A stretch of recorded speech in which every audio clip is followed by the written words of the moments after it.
Next on Saratoga Live, Riff Raff looks to go back-to-back. Can he follow up his impressive win at Saratoga in July with a new barn? Today's feature race is on the turf. Strike Power is a graded stakes winner on dirt, but he'll be trying the lawn for the first time for trainer Mark Hennigan. Our feature, the Better Talk Now. Have At It is already proven on turf. He'll go for a third win on the lawn at a third different racetrack. In today's feature race, 1 mile over the inner turf in the Better Talk Now. Welcome to Saratoga Live. It is presented by Claiborne Farm. 100 years of doing the usual unusually well. Closing out the week here on this Monday afternoon. Nice crowd on hand to catch the action. As I get to hang downstairs with the guys today by the paddock. Greg Wolf alongside former New York Met, LA Dodger, Paul LaDuca, New York Racing Association handicapper, Andy Serling here as well. And this feature race, very intriguing today. Strike Power started out his career 2 for 2, including a win in the Grade 3 Swale. Now he gets on the turf for the very first time. Yeah, and the pedigree, it can go either way, right? I mean, the horse obviously has a ton of talent, Andy. He's the son of Speightstown, who was a sprinter, and they can usually go on the turf or not. This horse's best asset is his speed, and I would think they're going to try to use it early. Yeah, especially from the rail here at a mile, and we'll see. I mean, the turf course been playing very fairly. Now, his dam was a 4-time turf winner in 17 starts. She was pretty darn good, and there's plenty of turf in the second generation. She's produced 2 horses that try to grass, neither of them won. The plan's going to be to go to the front, and I think he's a horse you have to use, but if he doesn't get it done, it really opens it up for some closers in this race. No, he's got sprint speed. We'll see if he goes to the front. He's got a horse right next door to him that likes to go to the front as well. In CV, that is our feature event. Race 8 coming up. The Better Talk Now. And we'll get set for that one in just a little bit. Let's get signed up, started. You can play along with all the races we show you each and every day here on the show. Use the promo code Saratoga Live, and you can bet any track, anywhere, anytime. Bet $200 and you will get $200 in your accounts. Time for a paddock report as we get close here to race 7 coming up. $25,000 claiming event for New York breds at 7/8 of a mile. Check it with Maggie Wolfendale. It's brought to you by Hillendale Farm, now standing Curlin for $150,000. Well, Greg, actually, I want to touch on one of the horses that you were just talking about in our feature race today, the Better Talk Now. Have At It, as you were saying, will seek out his 3rd career win for trainer Christophe Clement as he emerges out of the Grade 2 Hall of Fame. Now, 2 starts back, he laid close to the pace, going 1 1/8 miles back at Belmont with Flavian Pratt aboard. He will try to get this mile here. As you were saying, those 2 pace setters will be going out there, and speed can be good on this inner course going 1 mile, but will it set up for a closer? I'm hoping that Have At It will be laying a bit closer this time around, as he just lost all kind of ground over that yielding course. He gets it firm here today. We'll see if he has a little bit more speed and if he can save some ground this time around in today's Better Talk Now. But Greg, horses are coming in to the paddock here. We'll get to a pad report very shortly. All right, yeah, we'll get back to that in just a moment. Here's the races we have coming up. 7 furlongs on the main track here in this $25,000 claiming event. Race 8, our feature, the Better Talk Now. That's where we'll see Strike Power getting on the lawn for the first time, and we close things out in a puzzler. 5.5 furlong turf sprint, New York Red Maiden special weight, and there is truly no standouts in that race and a bunch of first-time starters, so a good betting race in the finale coming up. Weather and track conditions presented by Piranha Fly Spray, the preferred fly spray of the Saratoga Racecourse. Piranha on, pests gone. The main track is fast. Our turf condition for today listed as firm. As we look at the field, current odds for our 7th race. And right now it is Sal the Turtle. This horse ran against 12,005 claimers here at Saratoga July 30th and put in a freakishly big effort. Can he back it up? Any horse that got Maggie mentioned on the Howard Stern show has got to be a favorite of the show. I guess that's really the question, you know, Greg, and it's interesting, Paul. He ran very well late in his 2-year-old season, his 3-year-old season. Obviously out a long time with a big issue. Things didn't work out for him, but maybe he really didn't like a wet track. They dropped him down to the lowest level. He runs the race he ran last time. He can't lose this race, but how much do you trust him to run it back? It's tough, you know, and he's jumping up some levels, obviously, against more accomplished horses like the 5 here, Riff Raff, who is a 4-time winner, does have a win here at Saratoga. He's off the claim. I know he got a great setup. You know, they went really fast early.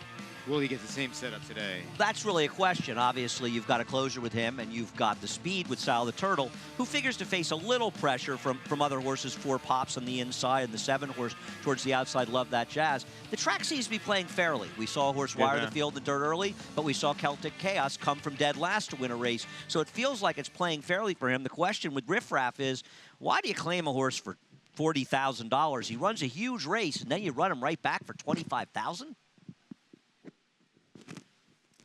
So here's a look at pick 3 from Paula Dukas. So you're going to get some coverage these first 2 legs. Well, listen, I'm with Andy. I don't really trust the 1. Listen, the 3, I knew you weren't going to get value with Solid Turtle, and I think he's going to bounce, and I believe in that he's coming back too quick. I think Love That Jazz could be your sneaky horse in here. 1, 3, 6, 7, 9. Race number 9, you could either flip a coin or play the horse that's actually ran a race in there, the 11. It was actually a pretty good race on the turf. There's other horses. There's not much turf pedigrees. That is the most confusing race, so I picked Molly's Party in there, and hopefully she runs back to her race, because I think if she runs back to her turf race, that might put her in the winner's circle in that group. We're going to take a break. We're 17 minutes away. Race 7 kicks off the late pick 3 on this Monday card. We're going to look back on an incredible weekend of stakes action. Abel Tasman, Bob Baffert, Mike Smith coming to get a couple of grade 1s over the weekend, and Catholic Boy. It's been sensational on the turf.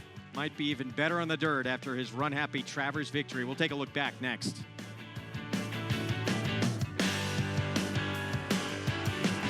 Once again, among the world's leading sires of stakes horses and graded stakes horses, Warfront has sired 8 champions and 8 millionaires. Recent Grade 1 winners include European champion U.S. Navy Flag and Lancaster Bomber, plus an ever-growing list of 2018 graded stakes winners. In the sales ring, his yearlings continue to bring prices well over $1 million.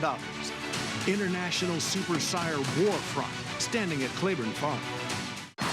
They're off. Bet the horses anywhere, anytime with Naira Bets. Rushes out of there to take the lead. It's easy on your computer or Naira Bets app. Earn valuable reward points on bets. Play in our exclusive promotions and earn cash rebates. Sign up now. Bet $200 and get $200. Bet any track, anywhere, anytime. NairaBets.com.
Back on Saratoga Live here on this Monday afternoon. There was a giveaway today. Berkshire Bank, Hannaford Supermarkets backpack giveaway. First 500 kids aged 12 and under. Go to the Coca-Cola Saratoga Pavilion. Get a free drawstring bag filled with school supplies. And next year we need to put handicapping tools in there. I agree. I want some of the crayons. It's really cool, Try and right? get you some, Andy. Thank you. Yeah, right? Yeah, so Andy can mark up his form, you know. But yeah, it's actually a really cool event. I'll actually walk by, too. And it's a really nice little goodie bag. I agree. No racing forms in there, though? I don't know. We'll see. We'll try and get one. Should be.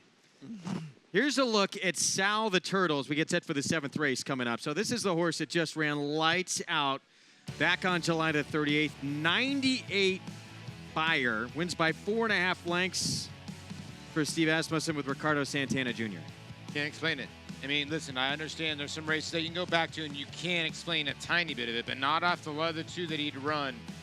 Did not run well at all. He got left in the gate. He got loose on the lead here, and it was just night-night. Well, you know, that's the thing. He got loose in the lead. Yeah. He was able to control the race. It was a fairly moderate early pace. And I'm not knocking him. He ran sensationally. But, as we know, sometimes horses that are controlling races against lesser foes can run much better. Yes, that is true. With the 2-4 pops in this race, he doesn't figure to get the same kind of trip. And that could be tough for him. But this is a horse that has back form that's good. He is the 2-1 favorite right now. We're going to check in with Maggie Wolfendale. It's now time for the Paddock Report by Hillendale Farm. Standing Curlin for $150,000. Well, Greg, you're dealing with two horses in here that will likely be the first and second choices that are going different ways up the class ladder, in which you have number 3, Sal the Turtle, who is stepping back up into class after beating up on a bunch of 12-5 claimers in his last start. And I will say that they may have just been using it as a confidence booster, because it does feel as though that Sal Turtle here in the paddock has got his kind of swagger back. He was a horse that always would get really sharp, really revved up for his races, and I just didn't see that in his couple efforts coming in off of the bench. And today, once again, he is sharp and he is on the muscle. Now, number 5 is Riff Raff. He's one that's taking a step down the ladder from a win off of the claim here for George Weaver. Now, could it be George Weaver just trying to rack up some wins towards the end of this meeting? Yes, maybe. And I mean, the only other option for him is to run for 40 in those New York bred 2X races, the same race in which he was claimed out of for the 40,000. But here in the paddock, he's giving me no inclination of it being that negative of a drop, for the fact that he looks superb here. He's nicely on his toes. I love what I'm seeing, at least pre-race, from number 5, Riff Raff, as he comes off of a big effort here back on July 25th.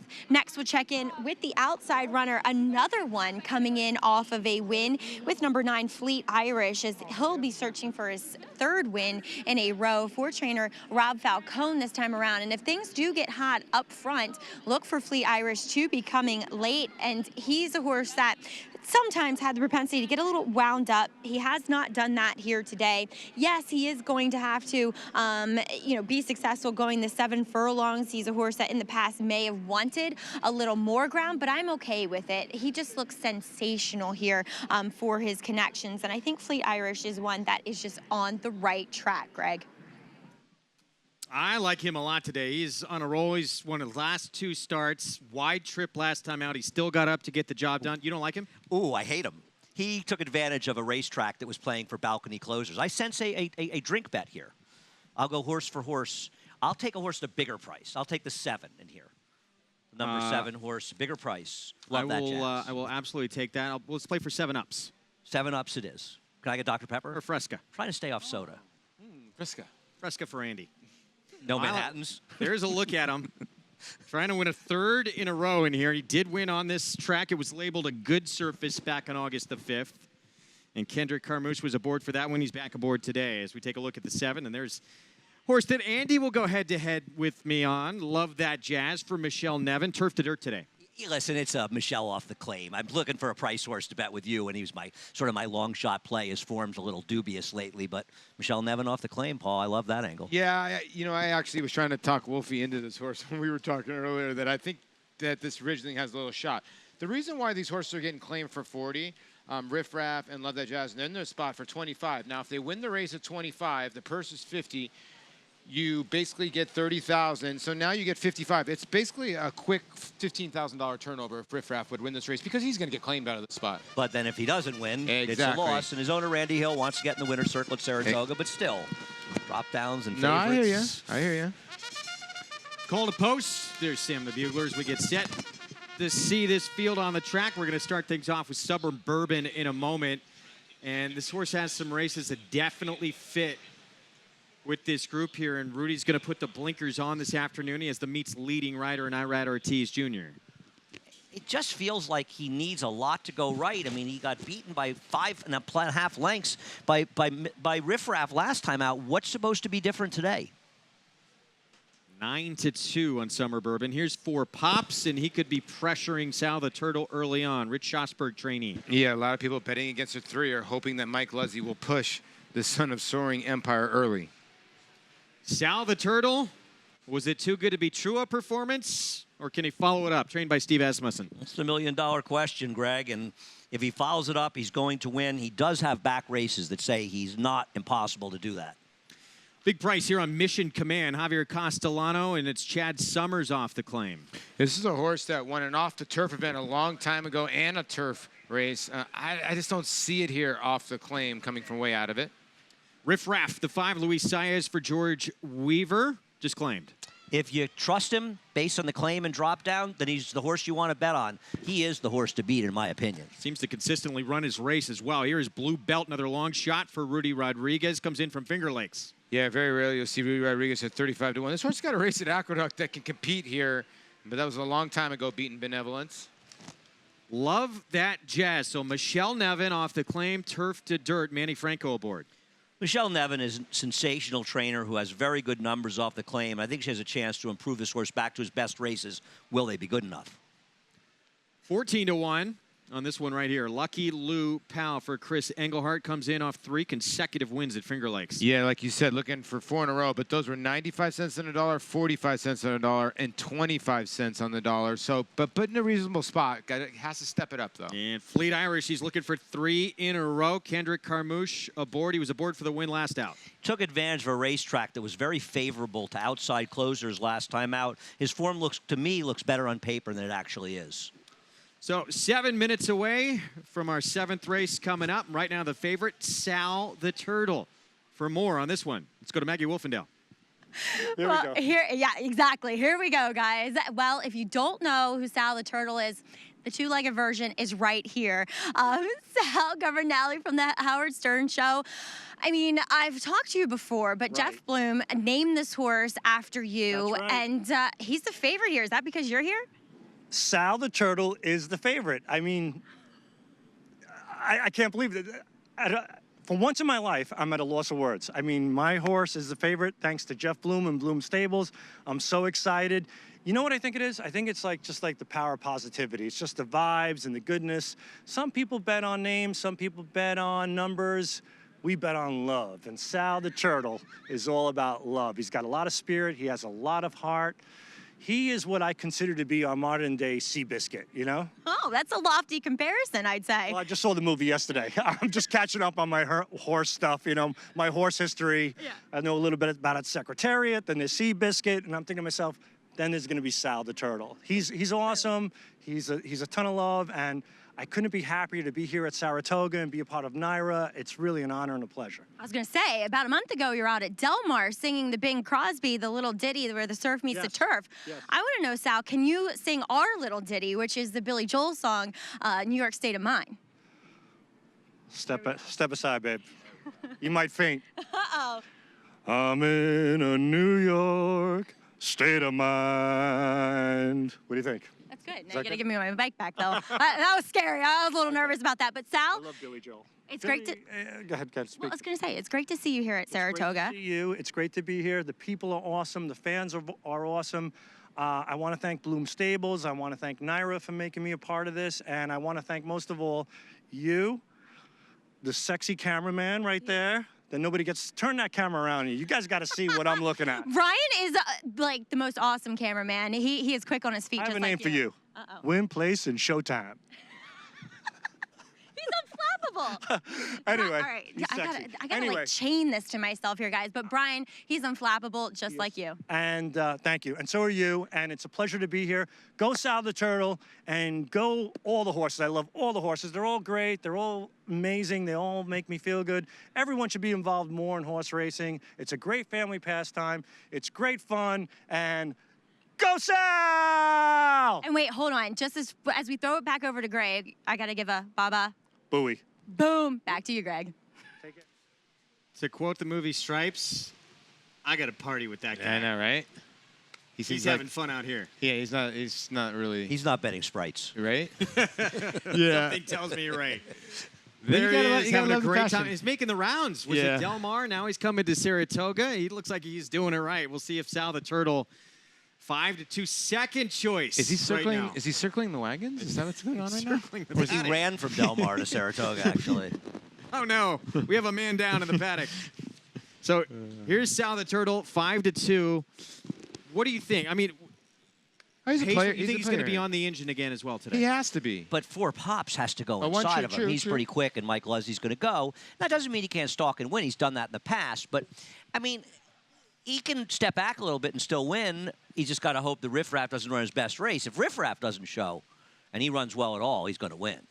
Yeah, I Probably. can see where you're going. The 1 needs to get out of the gate. He has gate issues. The three runs, and the 2 can go, or maybe one of these The other 7, horses. Love That 7. Jazz will be close. He's got to be That's close on the horse. outside. I think the 7's the key because Michelle put speed into their horses. I think horses off the layoff. Maybe that horse will be very sharp. 8-1 on Michelle Nevin's runner. Love That Jazz. Here's another look at the 5-year-old Ridgeling. Manny Franco will be aboard. It's just hard to see where the wind comes. I get it. 1 for 12 the last 2 years. It was at Belmont. But, this horse has not raced only 1 time since May, and bullet drills coming in working nice, and Michelle's really good at this move. It's strictly a Michelle Nevin play, and the assumption that a horse that once had good races, Michelle Nevin claiming the horse a positive, and that she can get it back to her better races. That's what the good claiming trainers do, and Michelle's a good trainer, good claiming trainer, good trainer, period. You can play along with all the races we're showing you. Get involved with the Saratoga Showdown. Go to NYRA.com/showdown. Put in your selections, and you're playing for points that go into your account. Also a grand prize package of tickets to next year's Belmont Stakes. Good luck. Of course, we're going to have that leaderboard. See how everyone's doing at the end of the show. So good luck. How you doing that? You've had some good showings, Greg. I play spot here and there. I didn't play today. You don't want to embarrass people on a daily basis. It's big of you. What day was it? Yeah, there was one day I was in the running. He claims to have been one off of the money, so we didn't see him on the screen. Well, Paul, no, do you buy one that? day, I don't know his screen name. One day, it was Wolfman? before Paul Saratoga. LaDuca. I think I was right there. We didn't even show it that day. Yeah, whatever. Something was wrong It's with our some graphics. story, yeah. Apparently. You were first, I got right? sabotaged. Here's our Trucked annual it selections intentionally. in this race coming up. Everyone indifferent. Well, Maggie going with the winner. Wow. I like your call. You might beat Love That. They'll love that horse. He has half the price. I'm giving you the best of it. I didn't even Well, bet 2 sprites look, to it tells 1. you how tough this race is, though, right? Paul likes an 8-1 shot. Maggie on a 5-1 shot. The 3, if a repeat of that race last time out, could absolutely blow this field away. I think the 2 favorites are way the worst to beat. I use the 7 defensively. Love That Jazz, but I think Sal the Turtle and the 5 Riff Raff are way the horses to beat. Well, with more on Love That Jazz, let's check in with Maggie Wolfendale. Thanks, guys. I'm going to talk quickly about Paul's pick in here. That's number 7, Love That Jazz. This is actually one of the most fit appearances in the paddock that I've seen.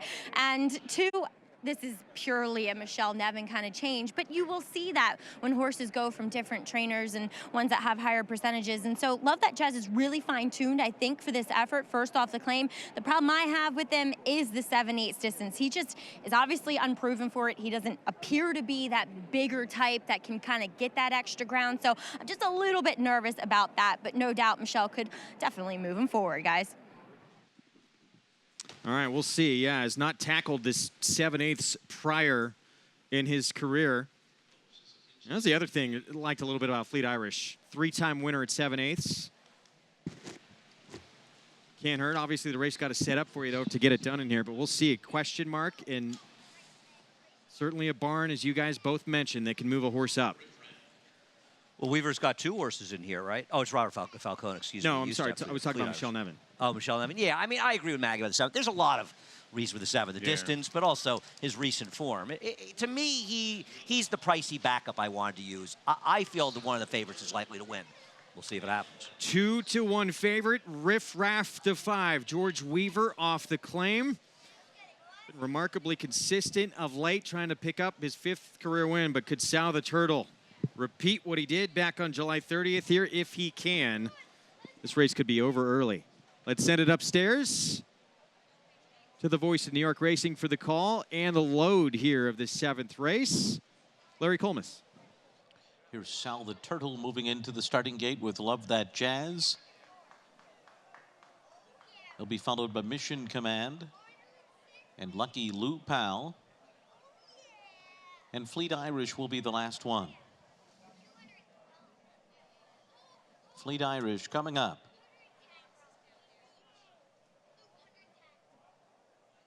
Goes in.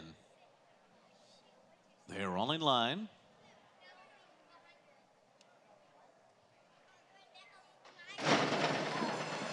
They're off. 4 pops bobbled coming out of the gate. A good beginning for Love That Jazz, who goes out to the early lead in company with Blue Belt. And on the inside is Sal the Turtle. So it's these 3 with the most early speed up the backstretch. In behind them, Riff Raff and Lucky Lou Pal to the outside. 4 pops next by another 3. And then it's Summer Bourbon, followed by the trailers Fleet Irish and Mission Command. 22.64 the opening quarter mile. It is Blue Belt in front, 3/4 of a length. Sal the Turtle second, Love That Jazz third on the outside. Riff Raff in behind the leaders in fourth, just 2 lengths to make up at this stage. Then comes Lucky Lou Pal. Another 3 lengths more to Summer Bourbon outside of 4 pops. Then comes Fleet Irish. Mission Command trails the field through a half mile in 45.36 seconds. Around the far turn, Blue Belt on top. This big long shot taking them to the top of the stretch. A full length in front of Love That Jazz in second. Riff Raff is third. Sal the Turtle cuts the corner in fourth. Summer Bourbon on the far outside, but it is still Junior Alvarado and Blue Belt coming down to the 8th pole at 50-1. On top by 3 lengths with a furlong to run. Sal the Turtle is second. Riff Raff is third. It's still Blue Belt. Sal the Turtle running out of time. So too Fleet Irish is making a late bid on the outside. Down to the wire, Blue Belt did it. A huge upset here. Fleet Irish on the outside of Sal the Turtle next, and then Riff Raff. Well, it's the other Rudy Rodriguez runner, the one coming in from Finger Lakes, and this is a monster price. This is incredible. I mean, the horse just went to the front end and just took it to him, right? I mean, like, got to the lead. You can see the 3, Sal the Turtle, trying to go after him. This horse is a 50-1 shot in a 9-horse field, and the 9 did run a giant race here to run second. I agree. It's not like the speed came back to him. You guys were right about Fleet Irish ran very well to finish second here. But the long shot Blue Belt, I mean, credit the connections. Junior Alvarado, Rodriguez setting a horse that wasn't a speed on paper, the front end, in what was a fairly moderate first quarter, but they weren't crawling on the front end. A tough horse to have. And guys, could we be looking at the second straight Monday with a $150,000 guaranteed payout in the Ira Bets Late Pick 5? I think we're going to have a carryover. This was more than a tough horse to have. It was tough. I tried to make him. He's just not fast enough. 6.935. I was going to say impossible to have this. Wow. 50-1 shot. Fireworks here. The Rudy Rodriguez barn getting it done at a big, big number here in race 7. Our feature race is coming up.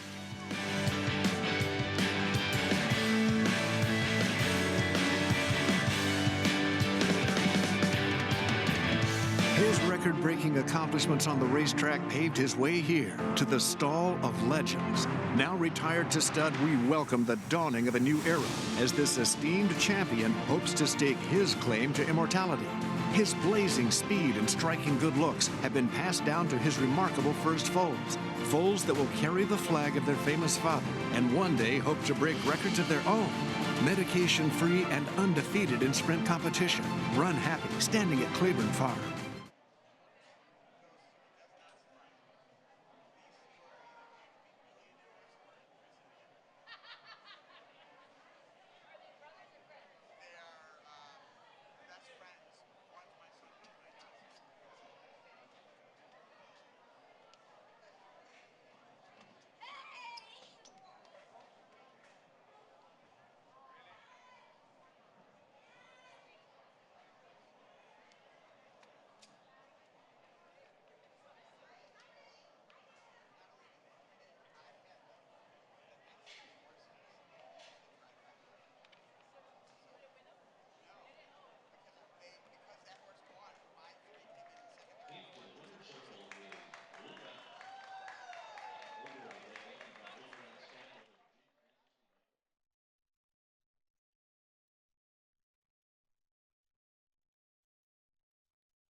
Back on Saratoga Live, and a lot of people playing till they left scratching their heads and now recalculating for the last couple of races on the card. Blue Belt, 50-1 shocker here in race number 7. Rudy Rodriguez had what many people thought was a strong contender in the rail horse. Instead, it's the other one, Blue Belt, who gets it done at 50-1, pays $103. Wow, look at the pick 3 and son of Bluegrass Cat. They go for Gin Mare, Gin's Majesty. Congratulations, Mr. Hornstock.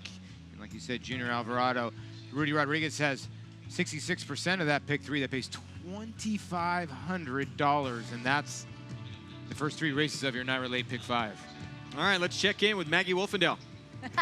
Thanks for watching Junior and his family walking back from the winner's circle, and I've stolen Rudy Rodriguez here with me. Rudy, is this the biggest payout you've ever had with one of your winners?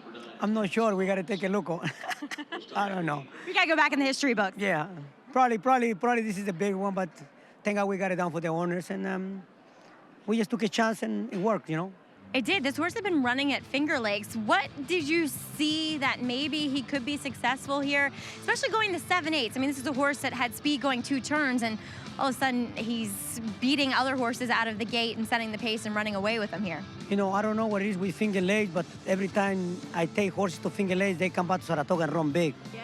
And you can see most of the horses for Finger Lakes, they're coming and running big over here. So I guess I got to stay with Finger Lakes next year. We are prepping all of Rudy's horses at Finger Lakes, guys. Look for those runners and shippers. But Rudy, also, we were talking about Junior Alvarado. This is a guy that, coming back from shoulder surgery earlier this year, you gave a lot of opportunity to, had his first winner back for you. He is riding lights out here at the spa. You know, Junior gave us a lot of help in the winter when we needed. He come to work, and he's a very, very good rider, very, very strong rider, very good finisher, and I'm just lucky to have him in the horses. So modest, this Rudy Rodriguez. Oh, Rudy, congratulations. I know we were talking, you don't bet because you stop them, because I'm the same way, but congrats with Blue Belt. Big winner here. Thank you, Mike. All right, guys, Blue Belt. Happy birthday. Many, many more. Thank you, Rudy. Thank you. Rudy Rodriguez, always a gentleman here in the winner's circle. Love to catch up with him, Greg. Well, maybe the biggest price he's ever sent out as a trainer. Back when he was a jockey, he actually rode a 40-1 shot in the Suburban. Frost Giant, exactly. His only Grade 1 win as a rider. NYRA Bets, late pick 5, follow along, $133,000 in the pool. And if anyone is alive at this point, it's very, very few, I would say. Good luck to you. Wish you good luck. You're in line for maybe this entire pot, I would think. Wow. Yeah, and the key years, too, is you got the pick 6. It could be a carryover. You can have people get a day to handicap that Wednesday card. That both pools will be giants. I'm going to crush it Wednesday, the pick 6. 290,000 to carry over. We still got some unfinished business here. Our feature race coming up, and then our finale. The Better Talk Now mile over the inner turf ahead. $100,000 purse. Better Talk Now, the late Better Talk Now. Such a neat horse. They called him Blackie back at the barn. And he was a special runner, a horse that I know meant so much to his connections. Bushwood Stables, Brent Johnson, Carl Barth, Chris Dwyer, and won a Breeders' Cup for him. This race named in his honor. In this race, we're going to see Strike Power try the turf for the first time. Yeah, I guess you could say whatever you want about Better Talk Now, but he beat Kitten's Joy and Powers Court. I get Amazing. It was against I don't care. maybe the riders. Exactly, Kitten's I don't Joy. care. He beat Kitten's Joy and Powers Court with Ramon Dominguez, obviously, aboard, and that was his coming out party, basically. And he almost won another Breeders' Cup turf in 2006 when he finished second to Red Rocks. An argument he could have won that day. Yeah. Well, our feature race coming up in just a little bit. We're 26 minutes to post. We'll have more on that ahead. We had an incredible weekend of stakes action. 6 Grade 1s on the card on Run Happy Travers Day. We saw Bob Baffert come in with Mike Smith, win back-to-back Grade 1s, and horse on turf who's proving maybe he's even better on dirt in the Run Happy Travers. Here's the weekend we just saw. And they're off. Promises fulfilled, rocketing around the far turn in front by a length. Promises fulfilled at the top of the stretch. Promises fulfilled is still there close to home. Promises fulfilled is going to win the Allen Jerkins by a length and a half. Today he proved he's a champion. It's a special win. I think I might have had a little divine intervention to run 1-2, but everybody knows what a great horse trainer Allen was, but he was a better person. They're off in the personal ensign around the far turn. Abel Tasman now by a length and a half. Abel Tasman is the leader as they come to the top of the stretch. And here comes a late after her. Abel Tasman and Mike Smith, the late, and Jose Ortiz. Who's it gonna be? Abel Tasman determined. A late can't get by. Here's the wire. Oh, Abel Tasman did it. She won it by a neck. But that's where Mike Smith, that's why he should have been wearing the red jacket yesterday, not me. Marley's Freedom. 3 wide and now up to challenge for third into the far turn. Marley's Freedom is coming up to them with a 3 wide bid now. Coming to the top of the stretch. Mike Smith lets her loose and she turns it on. Marley's Freedom pouring it on as they come down to the wire. She's gonna win the ballerina, going away by 3.5 lengths. Glad that I'm part of the team. We seem to click together and we come here and magic happens. And then it's Whitmore on the inside. Whitmore has room at the rail and comes charging on through, and they're into the stretch. Whitmore has come through on the inside. Whitmore digs in, drifts out. It's gonna be Whitmore and Ricardo Santana Jr. to do it. Oh, he's unbelievable. He's a a hard boot workhorse, and he's just the right kind of guy. Everybody needs one of these in their barn. Onto the backstretch with Glorious Empire in front. They're coming to the top of the stretch. Glorious Empire still there in the Sword Dancer. Glorious Empire's gonna do it all the way under Julian Leparoux taking the Sword Dancer. They're off in the Run Happy Travers with Catholic Boy pressing the pace on the outside second. And Catholic Boy confronts Mendelssohn. But Mendelssohn keeps this lead by a neck. Catholic Boy continues to run with him, and they've been 1-2 all the way so far. And they're into the stretch, and it's Catholic Boy. Catholic Boy has taken the lead on the outside. Catholic Boy is pulling away. He's so impressive today, the others didn't even have a prayer. Catholic Boy rolls in the Run Happy Travers. This is a full packet horse. I've never seen anything like that. Kidora all the way so far. They're into the stretch, Kidora and Hawksmoor. 1-2 as they turn for home, but it's Kidora. Kidora still there down to the 16th hole, and Kidora does it in the Boston Spa. Well, it was a day for champion superstars, and a lot of horses punching their ticket to the Breeders' Cup and win in your in races. As we take a look at the list here, of course, the big question is with Whitmore.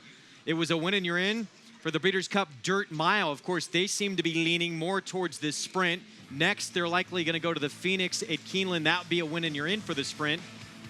We'll see how it plays out with Whitmore. Yeah, we'll see. I mean, I know Tom was talking about they might go to the Phoenix. That's your win and you're in at Keeneland. It's a one-turn mile, so it's not unstretchable for Whitmore, but I don't think he wants to go that far. You would think they would want to cut back 7 furlongs, perfect cutback. I mean, 6 furlongs, excuse me, in the sprint. And I think they're better off paying their way into the sprint than to be supplemented to a race or have their way paid if they can't win. Still good stakes action ahead on closing weekend. You saw the schedule there, the Spinaway, the Woodward. Of course, on Monday, we close things out with the Bernard Baruch and the Hopeful. Here's a look at the Woodford probables, looking at a full field, and Gunnevera looking to return here. A horse who was very, very good in the Travers here last summer. His comeback effort from Dubai, 6.5 length score at Gulfstream Park. Yeah, you know, this is a light frame-bodied horse, and I think the Triple Crown Trail took its toll on him. And then when he was able to freshen up, he surprised everybody in the Travers. He made that giant move against West Coast. Now, he was able to freshen up again and win. Listen, he was 10 cents on the dollar last time in this race at Gulfstream Park. But when he is fresh, he usually fires, and here's the deal. He ran a giant race over this course, so we know he likes it. Here is a look at Yoshida. Of course, Bill Mott last summer moved Good Samaritan from turf to dirt. He's going to move Yoshida from turf, trying the dirt for the first time. It's potentially in the Woodward. It's just not really a dirt pedigree. I mean, you've got Heart's Cry as the sire. Listen, I get take the chance. This is the right spot to take a chance. A grade 1 would greatly enhance his stud value if they could win it. It's similar to a Catholic Boy, right? You take a shot in a big race. If it doesn't work out, you can always go back to the turf. But I don't see it happening. Meanwhile, Sunny Ridge for Jason Service. This is a look at his victory at Belmont at 1 mile and a 16th in the state dinner. earned the best buyer of his career. I thought he ran very well this day. I understand the timeline's been a bit of a disappointment, but this was a day the rail was the best place to be. He circled around the field and ran a huge race for Jason Service. I think he's a major player in this race. This is a race, though, with a big field. Post position's going to come into play here. Seen some tremendous runnings of the Woodward. Woodward, actually, the first visit I ever made to Saratoga back when Rachel Alexandra won that race. Great day. Very, very sad day in racing today. The entire racing community mourning the loss of John Asher, Vice President of Racing Communications at Churchill Downs, who passed away earlier today from an apparent heart attack. He was vacationing with his wife in Orlando, Florida. He joined Churchill Downs back in January 1997 and served as the Vice President of Racing Communications since March of 1999. As a radio journalist in Louisville, he earned 5 Eclipse Awards for outstanding national radio coverage of thoroughbred racing. He is survived by his wife, Dee, and his 3 daughters. John Asher was 62 years old.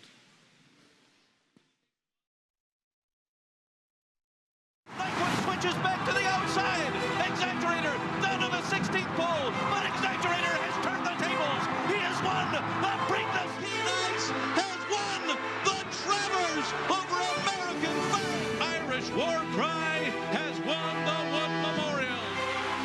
Alice.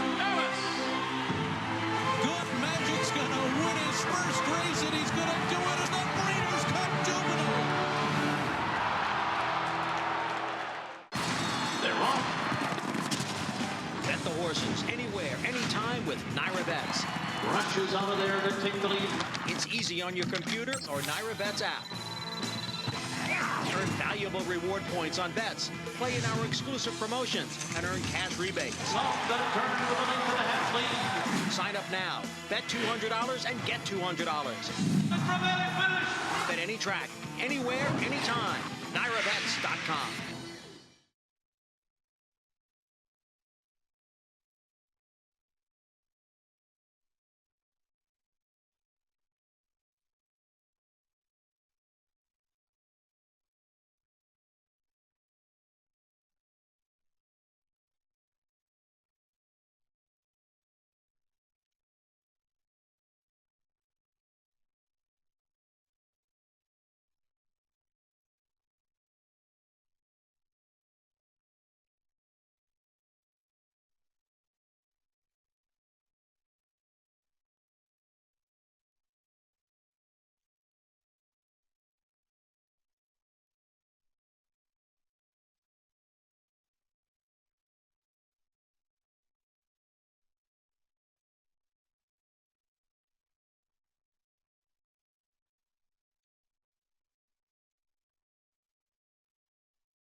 Talk now on the far outside.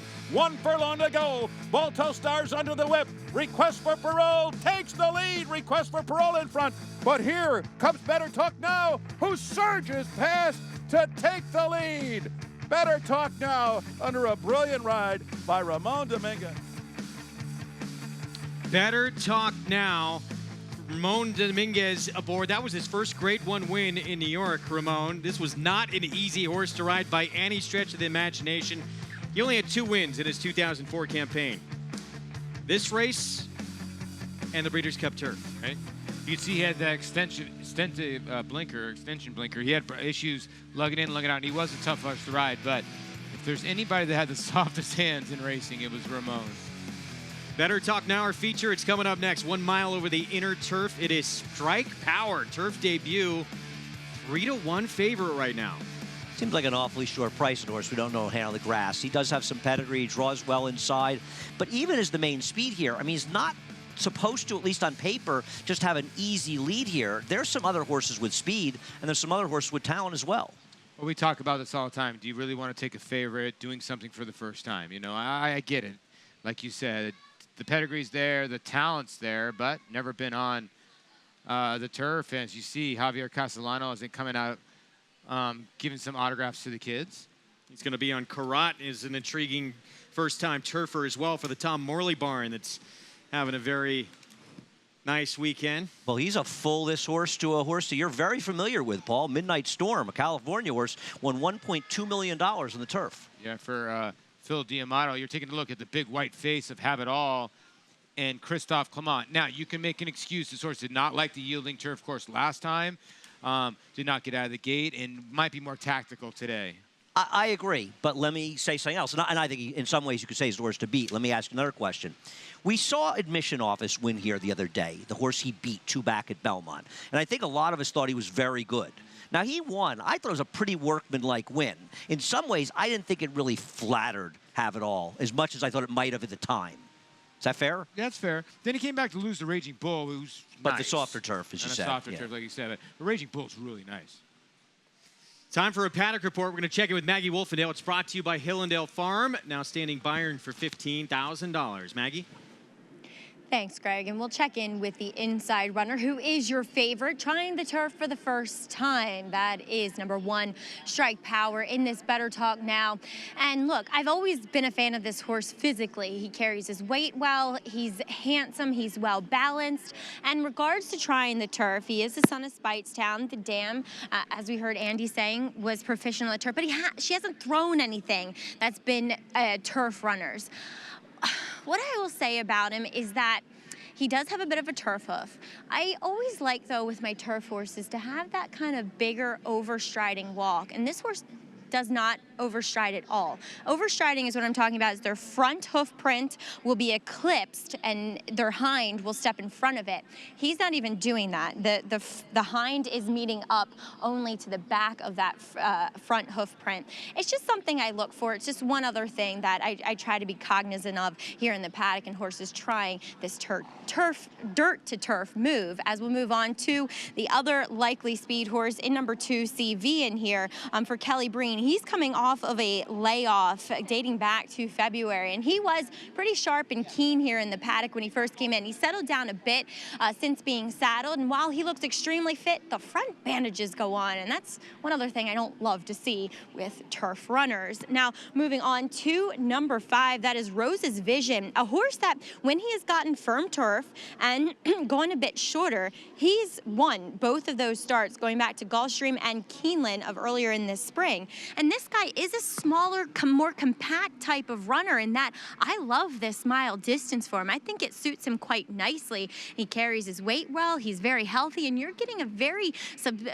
decent price, I think, on this horse that will be ridden by Jose Ortiz and is proficient at these conditions. Yes, he does get a little bit of a class test, Greg. All right, we shall see what happens. There's a look at Javier Castellano. He'll be on board Maggie Wolfendale, husband's Tom Morley's Karat here. Son of Pioneer of the Nile. He has shown talent in that maiden score of Woodbine. We'll be back with our feature race right after this.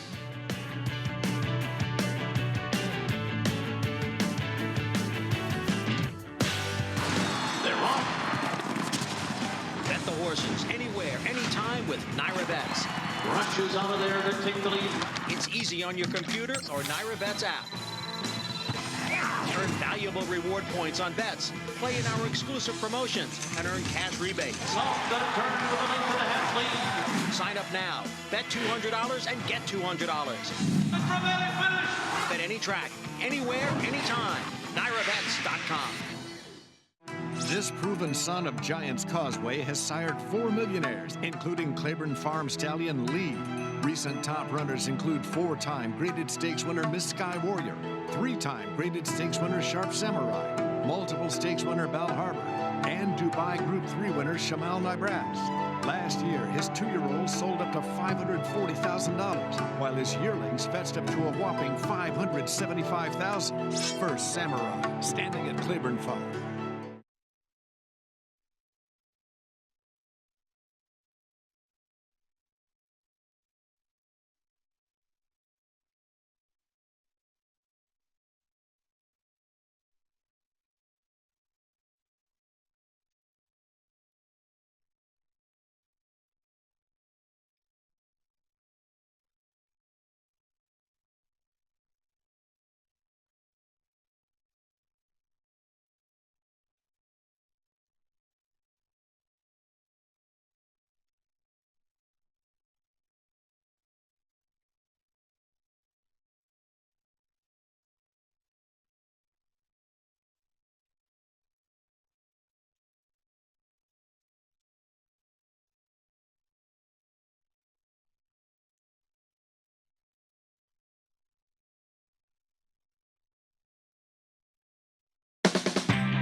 Back on Saratoga Live, the Better Talk Now, our feature race here on this Monday afternoon from Saratoga coming up 1 mile over the inner turf. And here's our post-parade. We start with the turf debuter, son of Speightstown, for Mark Hennig, Strike Power. No bargain at 3-1, but he's very talented in the dirt. Can he switch it to the turf? 2-horse, CV for Kelly Breen. He's won 2 of his 3 turf starts, and he's done it on the lead every step of the way. Yeah, all in full fields, and you're right. He's going to be on the engine. Can he keep up with Strike Power early? Combatant competed in the Kentucky Derby, was sent off at odds of 70-1 for Steve Asmussen. Ricardo Santana Jr. aboard. A talented runner in the dirt has yet to show it in 2 turf starts, though he was wide last time out on the yielding turf course. Rose's Vision just finished ahead of a horse who would come back and win a 3rd leg of the Canadian Triple Crown on turf. It's trained by Stuart Simon. We have seen his trainer, Stuart Simon, come to New York and do well before. He would probably have to run his best race to win this. And this is actually, I got corrected here. It is Corot, my apologies here. Son of Pioneer of the Nile, makes his turf debut for Tom Morley. Yeah, very much talented in the morning, and reportedly that last work was pretty good.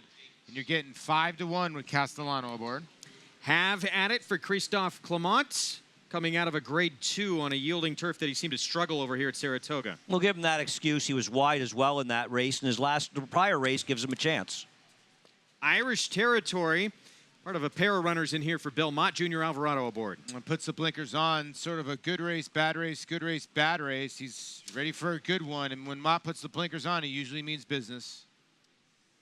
He's doing it with a 9 as well. Bill Mott sends out Westerland, makes that equipment change, blinkers on, also coming out of the Hall of Fame. His first race in this country on firm turf was a very solid effort and a good start. Last time out, he may not have handled the softer conditions. And Prioritize, he ran a very good race here at Saratoga to just get up and win by a neck for James Bond. Dylan Davis rides. There's no way this horse should be at 10-1. I get it. He's sort of a grinder, and he's got a bad post, but one of the 2 wins for Mr. Bond is this horse. Well, that is your field for our feature race coming up. You can use the Naira Bets app to hit a trifecta in the Better Talk Now and earn a 10% winner's bonus. The app available in the App Store or for Android on NairaBets.com. Naira Bets offers a 10% winner's bonus on a selected stake every single day of the meets. Going to check in now with Maggie Wolfendale. Thanks, Greg. And I'm joined by co-owners of number 6 Corot in here, Rob Masiello to my right and Sam Bucinich, who is of Nexus Racing Club to my left. But Rob, starting with you, Corot is a horse that you purchased at the Horses of Racing Age, the Fasig-Tipton sale. Why? So actually it's because your husband, I wasn't able to make it to the sale. Your husband texted me, said, I saw a Pioneer of the Nile that we absolutely have to bid on. So I trust your husband. We've bought a lot of horses together. And so, yeah, he did the bidding for me. The call actually cut out at one point, and I think I cursed and might have yelled at him a little bit, like, why aren't you bidding? Why aren't you bidding? But thankfully he was bidding, and we ended up with an absolutely lovely colt. He's just, you know, he cost almost $1 million once upon a time, and you can kind of see why when you see him in the flesh. He's an absolutely lovely horse. And Sam, you hadn't met Rob before, but you were familiar with Carreau, having worked with his previous trainer, Mark Cassie. Reaching out to Rob and saying, can we have a piece of this horse? Yeah, so I reached out to Rob, and I was worried about who he was going to sell to, and I reached out to him because I saw he followed me on Twitter. Everything nowadays is on social media, and I reached out to Rob. I was like, this horse ever needs a home, like, after he's done racing, please let me know. I love him. He's my favorite 2-year-old. He's my favorite horse right now. And being the president of Nexus, Rob knew that and loved what we were doing. And Rob right away. I didn't even ask about Nexus. He was like, let's partner with this horse on Nexus. Let's get in. And we partnered with the horse on Nexus. And now we have our members out here for his race. And we're all really excited about him for our second stakes starter of our career, I guess. Well, Sam, tell, for those who don't know, what is Nexus Racing Club? It's for young people, right? Yeah, so Nexus Racing Club, it's for ages 18 to 30, around that. You pay $100 to get into the club, and we don't have a equity into the leases, so it's free, a free lease. We don't make any of the decisions on the horses, and we don't make any of the money, but we get the ownership experience. Like, we visit Cora all the time. We get updates on the horse. We're in the paddock right now, and we have our name in the program, and we provide a lot of networking opportunities to get into the sport, because if you're not born into this sport, it's very hard to get into the sport. So just making it easier to get in. Well, Sam, we love what you're doing with Nexus Racing Club. And Rob, wishing you the best of luck with Carreau. Thank you very much. Appreciate it. All right, guys, we'll see how Carreau actually does on the turf for the first time. He is 11-1 right now. Javier Castellano will be aboard, and apparently he's shown a lot of talent, too, in the morning. Well, you know, I'll tell you something. Wouldn't you rather take 11-1 on him first time on the turf than 3-1 on Strike Power?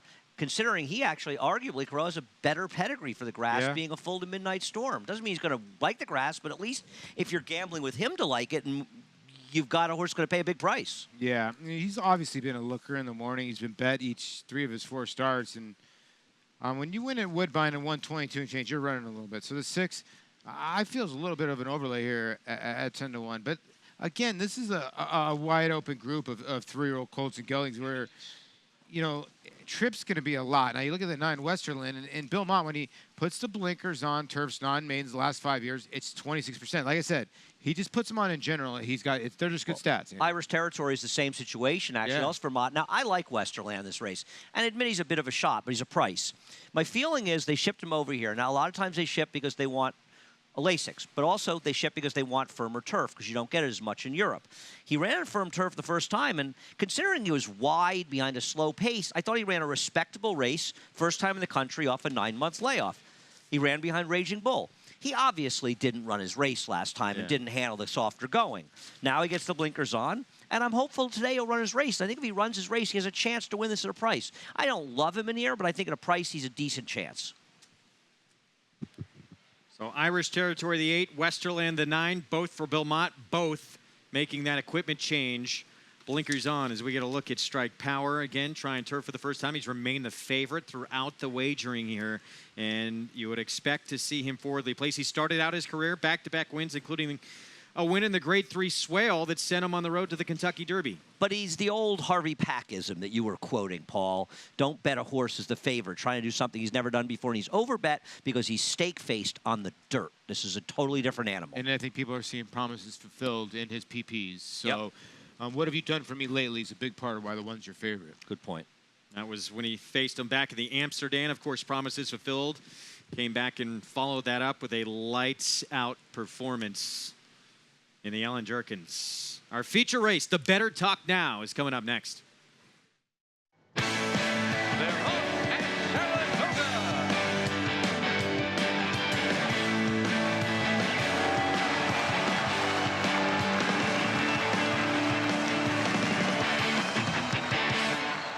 Welcome to Saratoga Live on this Monday afternoon. It's presented by Claiborne Farm, 100 years of doing the usual, unusually well. Good to have you with us. You're joining us just in time for our feature race coming up. Greg Wolf alongside Paul LaDuca, Andy Serling.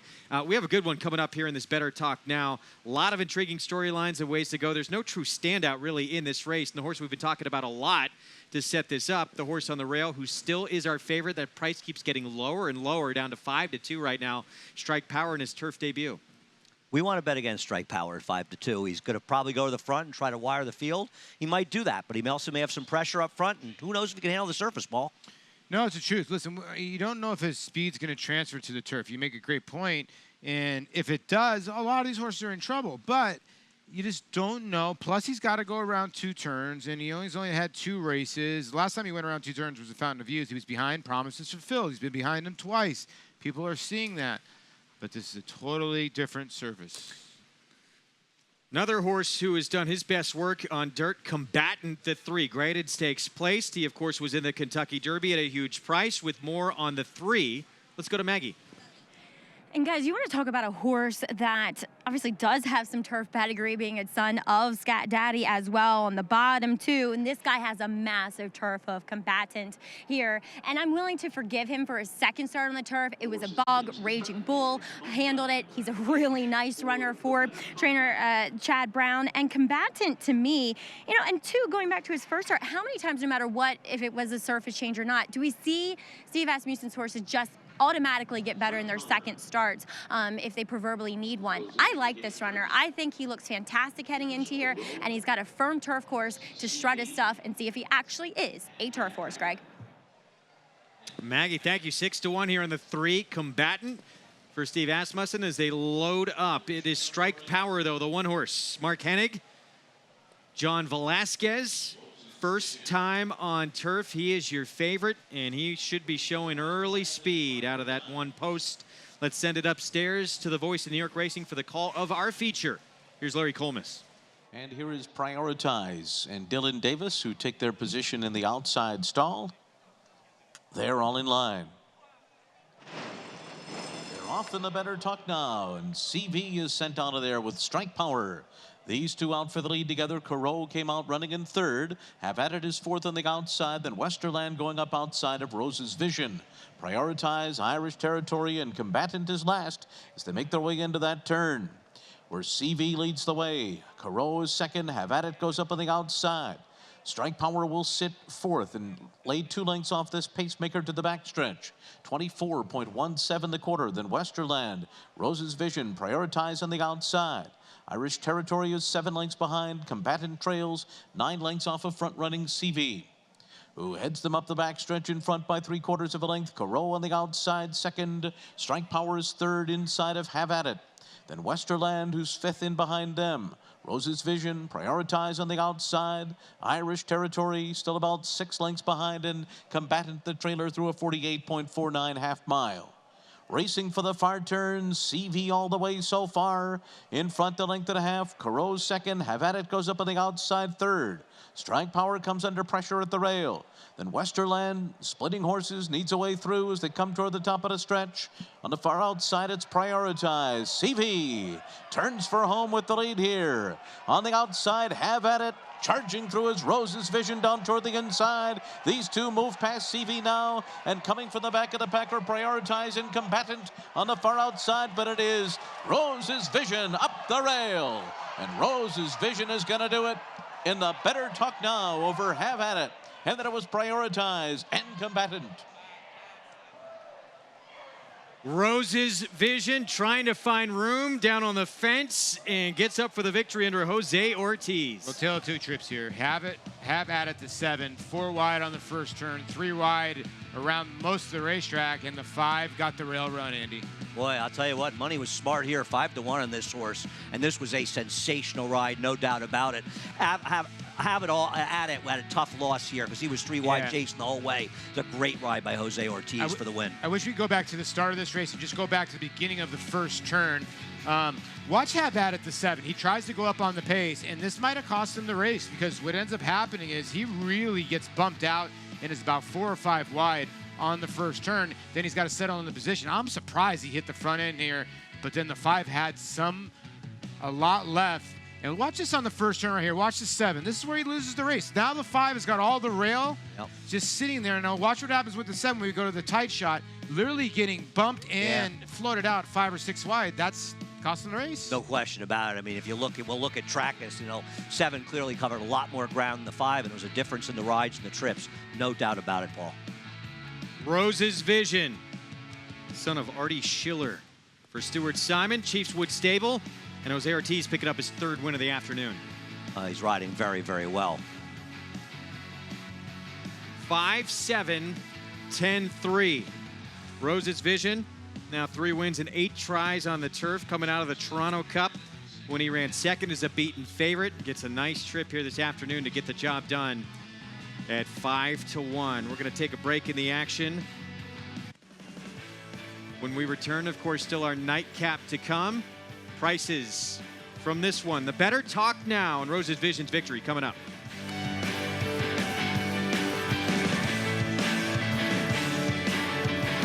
We've waited nearly 4 decades for a horse to conquer the American Classics. He was worth the wait. The 37-year wait is over.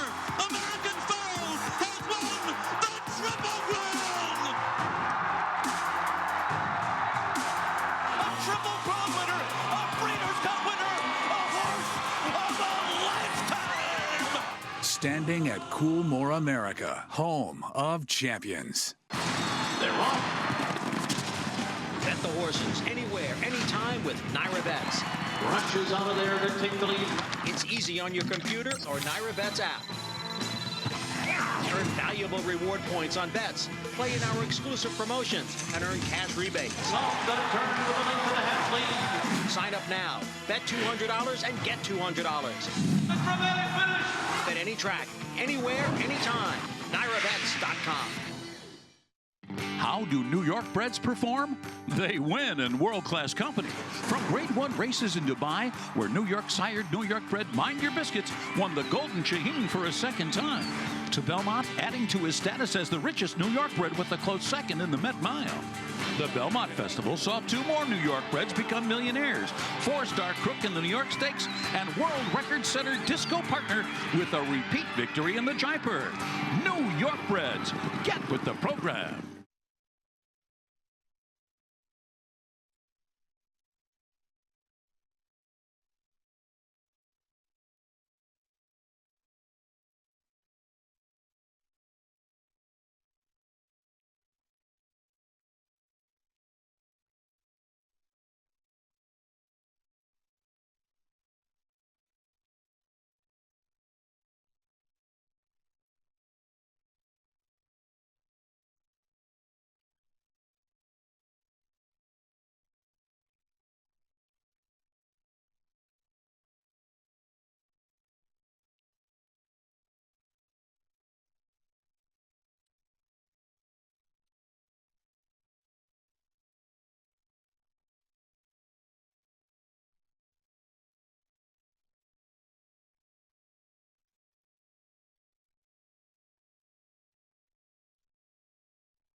Back on Saratoga Live, Rose's Vision with the victory.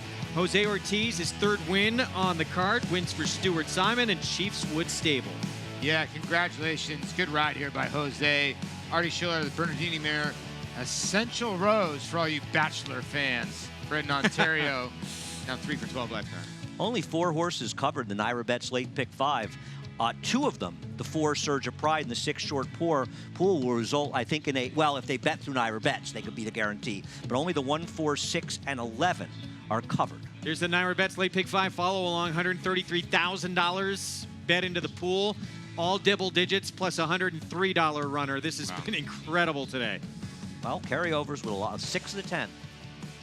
1, 4, 6, and 11. Everybody else carries this over. 1, 4, 6, and 11. And the one, Mazzabella, is a first-time starter. They're all first-time starters except one horse in that last race, the 11. So it'll be very interesting what happens. But if you're live in anything, pick 3s, pick 4s, anything, they're a giant. Pick 6. The 6 is covered in the pick 6. Everyone else carries over. Meanwhile, in the Better Talk Now, it's Rose's Vision with the victory. Let's go to Maggie. Here with trainer Stu Simon, who brought Rose's vision down from Canada, and it paid off, certainly, in this Better Talk Now. Stu, we were just talking. Were you a little nervous going up the rail? Because that's where he got beat last time out up at Woodbine. Yeah, he negotiated through a little traffic. It turned out he gave him a great ride, and you always get a little nervous, and, you got to get a little lucky when you're coming up the inside. And the mile distance, kind of watching his previous efforts, it seems as though he's proficient at that. Yeah, I think he's a grass miler to maybe a mile and an eighth. We got chasing the back home at the Queen's Plate. It's a big $1 million race, and it's a mile and a quarter, and we had to try it, but we kind of felt all along that the mile on the turf, mile to a mile and an eighth, is his game. And do you take him back to Canada, or do you try some stateside races? Well, we'll go back to Canada and regroup and see from there. I've won the English Channel race before in Belmont, so that'd be definitely on our radar. And we'll just have to weigh our options. We'll have a team meeting and go from there. Well, he certainly was impressive today. Congratulations here. Thank you. All right, guys, Rose's vision in the Better Talk Now. Nice little horse. Very cool, Greg. I liked him a lot. Very nice little horse that might have a future here. And I loved his daddy, too, Artie Schiller. Yeah. There's a couple horses out of that race. 7 ran Giant. And I'm telling you right now, that 10 goes back to Belmont and goes longer. That Stride, I can't wait to bet that horse back prioritized, actually. Yeah, he ran very big for James Bond, who, of course, won the Better Talk Now back in 2016 with Our Way. Great betting race coming up here in the nightcap. 5.5 furlongs on the turf. New York bred maiden special weight. Nobody knows what to do in this race. Molly's Party gets into this race with the scratch of the 5 and debuted actually on turf here at Saratoga in a race that was run by Dreineken for Chad Brown. He put that horse into a stakes race. Second place finisher would come back and win next time out as well, going longer on the turf. Second place finisher went Giant here. The winner did not run well. Did not run well. So it's a tough read, right? Mixed signals, absolutely. Yeah. Listen, I can understand. I think Molly's Party is favorite by default, but she deserves to be favored, especially, Well, nothing else to go on. But don't you feel, and I agree with you, but don't you feel like one of the other 9 is supposed to be good enough to beat her? I think so, yeah.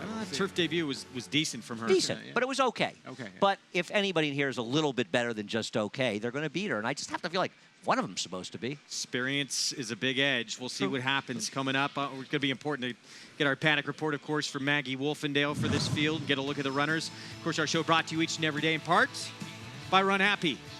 Undefeated as a sprinter in his career. Perfect 7 for 7. He did it all while running without the addition of Lasix. There he is on the farm in Paris, Kentucky. One of his best moments, really his true coming out party, was right here at Saratoga in the King's Bishop. We take a look at the jockey standings right now, and it's Irad Ortiz Jr. leading the way in 11 race lead over Javier Castellano. And Jose Ortiz, you think Irad's hearing some footsteps?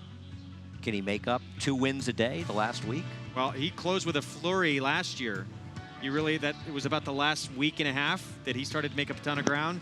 That 1 for him is second straight, Jose Ortiz. We'll see if he could do it again. Tough to make up 11, but you never know. If anybody can do it, it's Jose Ortiz. Javier Castellano, what a weekend for him. He won his 6th Travers over the weekend. Here's Run Happy Jock Talk with Javi.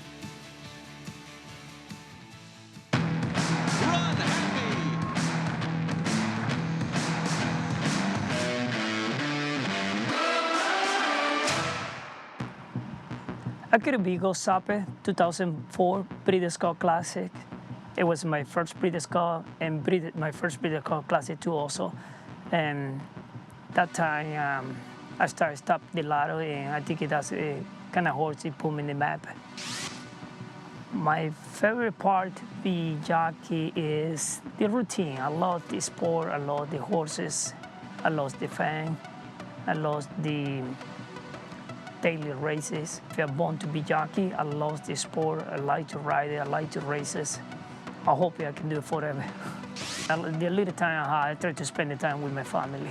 I try to play with the kids. My 2 girls, they play tennis. I try to go watch tennis. And my little boy, he like to play baseball. I try to play baseball with him.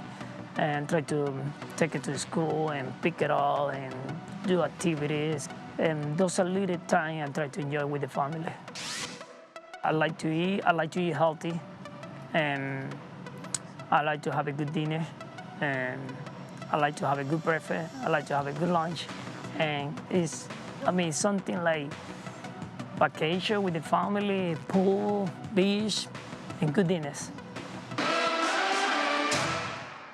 His record-breaking accomplishments on the racetrack paved his way here to the Stall of Legends. Now retired to stud, we welcome the dawning of a new era as this esteemed champion hopes to stake his claim to immortality.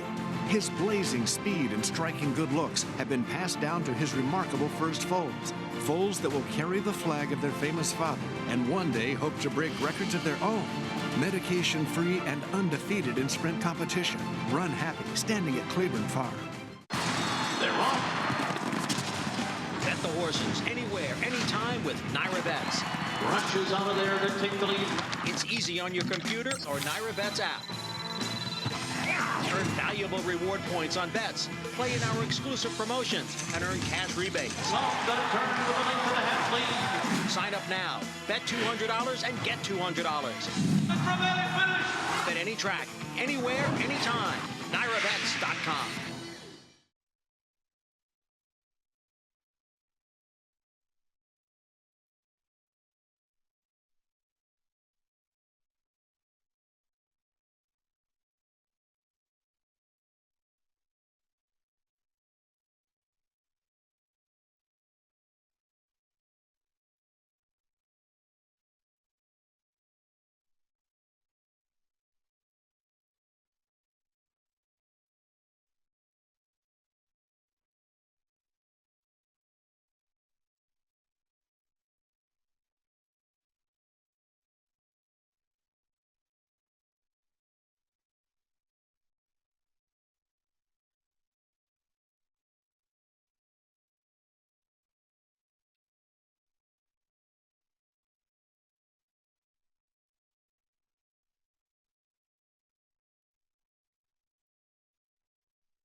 Voodoo Song is still there. Here comes Delta Prince. Delta Prince on the outside of Voodoo Song. Divisi Darrow finishing down the center of the course. Voodoo Song digs in. Delta Prince can't get by. Is he going to do it? He is! Voodoo Song won the 4-star. From $40,000 claimer to Grade 1 winner in the 4-star Dave, and maybe aside from 4-star Dave himself, I don't know if anybody likes a turf course at Saratoga more than Voodoo Song. I have a buddy of mine that sometimes when they go down the stretch, he says build a wall so none of the horses will catch the horse on the lead. I feel like Voodoo Song has that. It looks like everybody's going to go by him, and he just builds a wall, and he just digs in and finds more. He was very good last year and obviously had an amazing achievement with those 4 wins, but he's a much better horse in 2018. I mean, his third place finish, arguably the race he lost this year, is the best race he ever ran before this terrific performance. And we're not going to get to see him 4 times at this meet like we did last year when he went 4 for 4, but we will get to see him one more time on closing day. The Bernard Baruch is when he makes his return for Linda Rice, and we're never going to get the price we got on him last time again. No, you're not listening. This is just workmanlike for him because he's been pretty steady. You know, he carried his form all the way to Belmont and then obviously back up here where she loves. Nice. This is a nice little work for Linda, and he's going to be really tough to handle in there. Went off at 6-1 in the 4-star Dave. He'll be the one to beat in the Bernard Baruch. And he is a neat little story. He had a 5-length lead at the half-mile pole in that 4-star, Dave, and he just somehow dug in and found more. He just has no quit in him. They flaunt his speed, and it works. More people should use those tactics. Well, some other big names. We're back on the work tab as well, and Maggie Wolfendale has more on that. Well, this morning we saw Inspector Lindley last time winning the Fasig-Tipton Lure, just getting a maintenance work here over the Oklahoma turf course with regular exercise rider Lena L'Oreal in the irons. Actually, she galloped Lure as well. And Inspector Lindley will go the 5/8s here in 105 and 4 around the dogs. And he does lug in a little bit, which does bother me slightly. But then again, this was just a leg stretch. Lena just kind of niggling at him just to keep him engaged in the work just a bit here. But really, this horse, he's older. He does not need to do that much as far as time is concerned in between this and the Bernard Baruch. Next up, we'll see 2 Chad Brown horses, including this year's Arlington Million winner and Robert Bruce. He's on the outside with regular rider Irad Ortiz aboard, but projected, who is a probable for the Bernard Baruch, holding his own quite nicely against the more accomplished rival. Now, these two working on the rail, so naturally you'll see a faster time, in which they went 48 flat for the half-mile this morning on the Oklahoma turf course. And really, both these runners nicely in the bridle. This is a very typical Chad Brown work in that they go in company, they stay in company around the course, but you'll see towards the end, Irad Ortiz has a lot more in the tank with Robert Bruce, and he's saying, don't do too much here, boy, as they will likely be heading to the Joe Hirsch turf later on back at Belmont. Also last seen at Arlington Park was Oscar Performance, unfortunately pulled up out of that Arlington Million, but after checking out A-OK after that, he's back on the work tab. We see regular rider Jose Ortiz in the irons for this 4-furlong breeze, in which they went 49 and 2. Also kept a little bit off that rail, just Jose trying to get him to relax through this breeze, but he looked happy. He was throwing his legs out there. I liked what I saw from Oscar Performance, but who cares about my opinion? Let's check in with his trainer, Brian Lynch, for what he thought and where we may see Oscar Performance next. Yeah, looked comfortable. Jose seemed like everything was smooth with him, thought he worked well.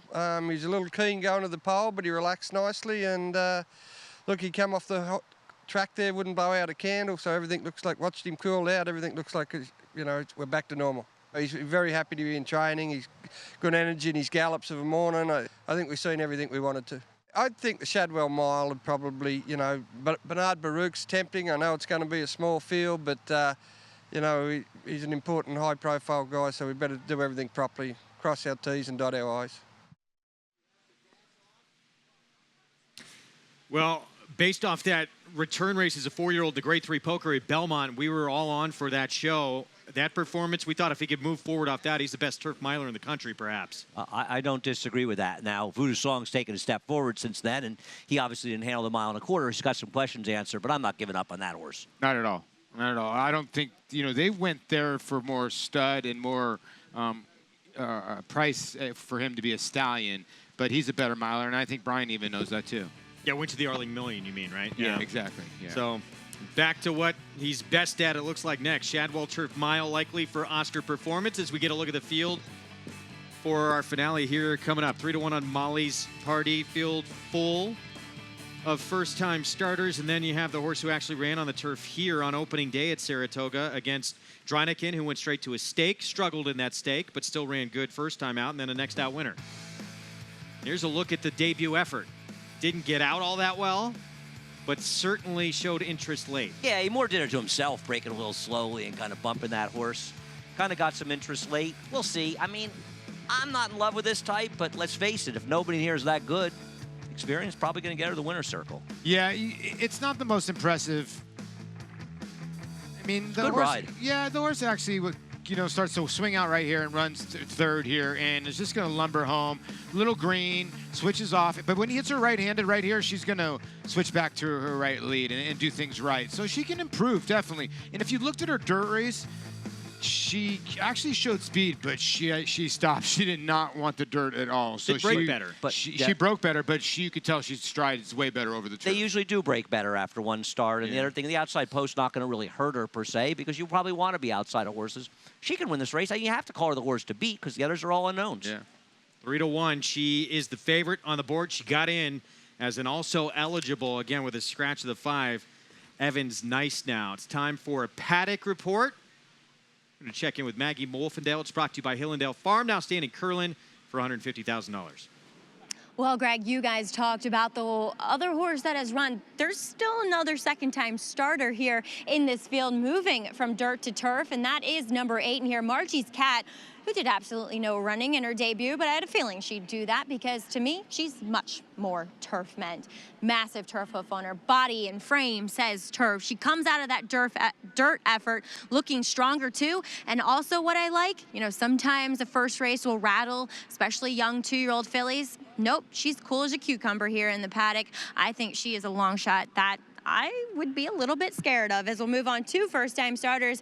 Number 2, Nico's Dream, is actually the one I like the most. For Barkley Tag, she is mature looking, she's solid, she's athletic, she looks like a turf horse to me. Overall, she has a pedigree to suggest so. I mean, jury's still out kind of on Central Banker, but still, I remember her Damn Adriatic Dream, a runner for trainer Dave Donk, and she was proficient enough, a New York bred on the turf. The only slight thing I'm worried about is that she might want to go a bit further than the 5.5, as she is wearing blinkers too for this debut. Moving on to number 4, Surge of Pride, a daughter of Cantharo for Linda Rice. And, you know, there's not that much pedigree to go on, at least on the bottom side, but she does have a turf hoof. She has slacker pasterns, bigger walk to her, sprinter frame to me. The only thing is maybe she could benefit from a start from the fitness perspective, but other than that, really, this gal here for Linda looks as though she could be very competitive in this spot currently at 5-1. Now, the only horse that is covered here in the pick 6 is number 6, and that is Short Pour for Mark Hennig. I mean, she's a daughter of the Factor, but that's really the only thing going for her. To me, at least foot and leg-wise, she's not screaming turf. I could be completely wrong here. The good things about her is that she's extremely fit, she's been professional, and she's got a nice athletic body to her, but we'll see. I'm a little bit dubious of this horse, but guys, I know that you like her over on the paddock set. Well, 6-1 right now. We're just guessing. And tough with Mark Hennig's numbers with first-timers on the turf to fall in love with this horse. Yeah, that's the problem. But fall in love with anyone. But here's the deal. The 2 who we both like, Barkley Tack, first time on the turf over the last year, 0 for 14. Mark Hennig, the 6, 0 for 29. First-time turf for the 3, Rudy Rodriguez, 0 for 5. You look at all these trainers. The 10, Charlton Baker, who's a very good trainer, he's 0 for 11 with first-time turfers. Do you want me to keep going? I mean, like, yeah. So you got to pick and choose which one of these is going to win, you know? Yeah, I don't want to get caught up too much in that either with their records. It's such a crapshoot. So otherwise, you just say the 11's going to win here. Exactly. Or else if you like something, and Maggie wasn't thrilled with the 6. Now, to me, that's much more important than what the trainer's record is. Yeah, I get what you're saying. And, like, you got to bet what you see on paper. And, look, the 11, I get it. But I'm also in the corner of Andy thinking, there's got to be one other filly in here that can beat the 11. You know what I mean? Just one of these other fillies can run. I have a feeling the 2 can run. I would think Linda's horse could run the 4. I wouldn't even count out the 1, Mazzabella. I think that horse might be a little sneaky horse. We've got a good look coming up in the post spray. There's that 2. Maggie liked the look of this one. Kendrick Carmouche is trying to get on the show. You notice that? He just Kendrick wants to be a commentator. I love Kendrick Carmouche. He is always smiling, always in a good mood. And always aggressive with his horses, too. And he's having a nice meet. He's got a shot with this horse. By the way, this horse has some pedigree. This one's a half to Miss Matzabal, who is a very nice turf sprinter, and Gio Ponte can't hurt. No, like I said, like the pedigree's there for the 1. The pedigree's there for the 2. Yep. There's some pedigree for some of these other horses besides the 11. But I get why the public likes the 11, because that turf start was not bad. And money's starting to come in now. 5-2 is the solid favorite at this point. Not concerned how far out she is here? Post 10? Does it matter? No, I actually would argue that you want to be outside in the clear. Turf You watch sprints these turf outside have done sprints, well here. horses get buried down on the inside. You want to get that clear, unencumbered run down the stretch. So I don't really care. I'd rather have that than the rail, to be honest. You're probably right. Unless you feel you can blast off. You know, if you have a known speed from the rail, it doesn't really matter. But otherwise, I'd rather be coming down, running down the middle center of the track. There she is. She is the favorite. She's the only one with a race on turf in the entire field. The only other horse, as Maggie mentioned, that has any start of any kind. The 8, Margie Cat, who intrigued Maggie a little bit as well for Gary Siaka. Call to post. And we're going to get a better look at this group here coming up as we're approaching the 7-minute mark to post for a wide open finale here in this Monday. And here is Mazzabella with Kendrick Carmouche in the irons. As we mentioned, as a half to a very talented turf sprinter. Trained by Jenna Antonucci. The 2, Nico's Dream, 6-1. Trained by Barkley Tack with Junior Alvarado. Yeah, this is the same connection, Saratoga. This is the same silks as Funny Side here. Getting a little money here at the window at 6-1. Misdiagnosed, Rudy Rodriguez. He had the 50-1 shot win earlier in the card. This one is a daughter of Cosmonaut with Julian Leperoux. I like the name. Dam did win 3 times in the turf, so there's some pedigree there. 4 horses, Surge of Pride. It's a firster for Linda Rice with the meet's leading jockey, Irad Ortiz Jr. Yeah, 9-2, currently your second choice. Got that work over the turf to see where she's at, and daughter of Cantheros should be a player in here. The 6, Short Pour, trained by Mark Hennig. Jose Ortiz aboard. By my favorite Dam, Hard Buns, 6-1 currently. Maybe a hunch play for me. I got a real short pour at a restaurant the other night. I won't name names. Tappan Z, trained by Dominic Schettino. Joe Bravo aboard. First roll from a Dam that didn't try the turf. There really isn't much positive pedigree. Margie Cat. Here's a horse that debuted on dirt for Gary Siaka with Luis Reyes. Yeah, Maggie's right. We missed this runner. This runner has run and, you know, showed a little bit of pace, and I would think would show pace today. He's getting bet a tiny bit here. Yeah, a little lively there on her toes as well. The 9, rider changes Manny Franco on board here because Jose Lezcano taking the experience, also eligible to the outside. This one trained by Jimmy Ryerson. There is a smidgen of turf pedigree, though not much on the Dam side, but it is a Giant's Causeway. Tracy's Girl, Dylan Davis for Charlie Baker and a Happy Face Racing stable. Yeah, 8-1. You know, Golden Missile on the bottom side has been okay for turf, but this horse is, I would think I would wait around, but you never know. Could be quick. Are we all going to look back and feel silly if this horse wins? Molly's Party, Jose Lezcano, John Kimmel. I feel silly all the time anyway. This is the horse to beat by very nature of one turf start and ran credibly in there. Are we making it too difficult here in the nightcap? Don't we always? Short Pour. This is the only horse that's covered in the pick 6. Everybody else, we have a carryover. We will see what happens. Coming up, the nightcap here on Saratoga Live. When we return, stick with us.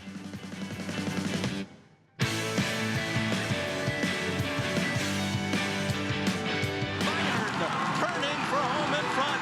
Coast of New York on the outside. California Chrome is third. Shared Belief laboring back there in fifth. 1 furlong to run. Bayern, Coast of New York. California Chrome on the outside. The 3 of them come to the wire. Bayern, Coast of New York. California Chrome. Here's the finish. Bayern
Back here on Saratoga Live, our finale on this Monday card is coming up. It's Berkshire Bank Family Mondays, and all these activities are free. They're kid-friendly, including the ability to pet a retired thoroughbred. All free with the exception of if you want Andy Serling's autograph. He actually sets up shop in the corner. He charges for that. What do you charge now? More for children.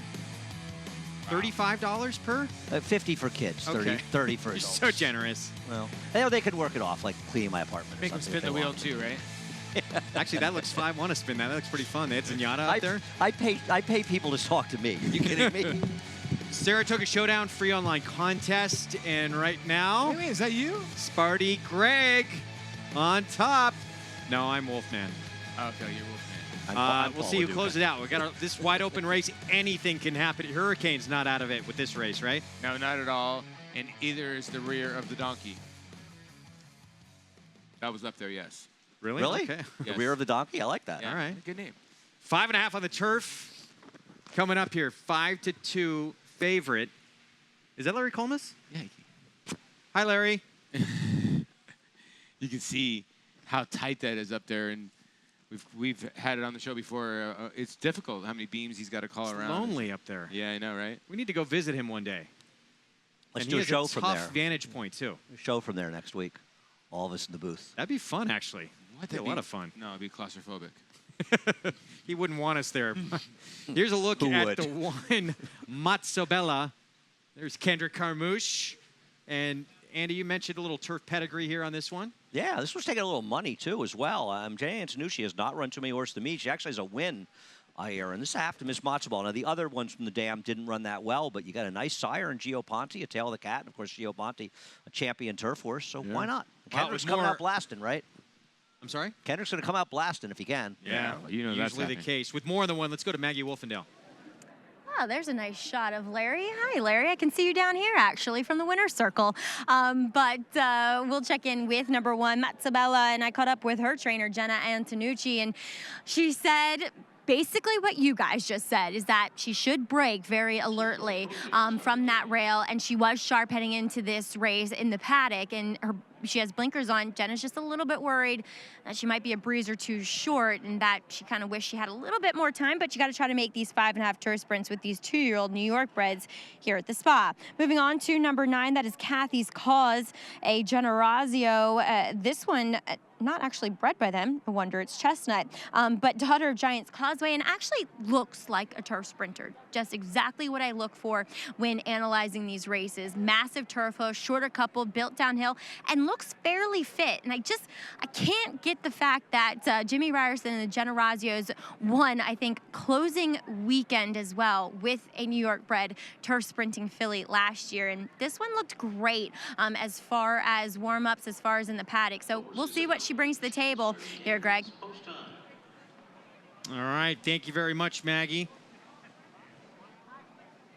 Wide open group. Want to ask you as well about the horse that you liked earlier. You mentioned the 8 was intriguing to you. That's your selection. What are you seeing here as they get set to load up? Well, as you guys said, had a little bit of early foot in that dirt race and got a pretty aggressive warm-up here by Louis Reyes. I mean, she was in the bridle. So the fact she might break well here again and actually have a little left in the tank because she's more of a turf horse is a very likely prospect, and I'm trying to get her home at 11-1. So there she is, daughter of Mission Impossible for Gary Siaka. Debuted on dirt, gets turf for the first time in start number 2 with Luis Reyes, and 11-1 right now. Yeah, you want to get your price. Listen, I know I have the 11-2-1. My price horse would be the 2 at 8-1. I know who you like, Andy. Who would be your price horse? You know, I guess the 2 or the 1. I mean, the 6, Maggie and Love, that was my top selection. I'll be honest with you, this race is just so confusing. Yeah. 1, 2, 6, 8, I fooled around with an exactus. Tell you what, to be honest with you, if you're alive to that 6, good luck. I hope you take the whole pool down. Here we go. That would result anyone but the 6. A pick 6 carryover. Pick 5, the 1, 4, 6, 11 hit it. Anything else, carryover into Wednesday. Good luck. The 11, Molly's Party, the 1 to beat as we see, wow, the 6 rearing up and Jose Ortiz falling off short pour here. You can see the Jose getting a little upset, but just being a competitor, he'll get back aboard. And nothing bad with the horse, and Some anxious moments for somebody that has that pick 6 ticket.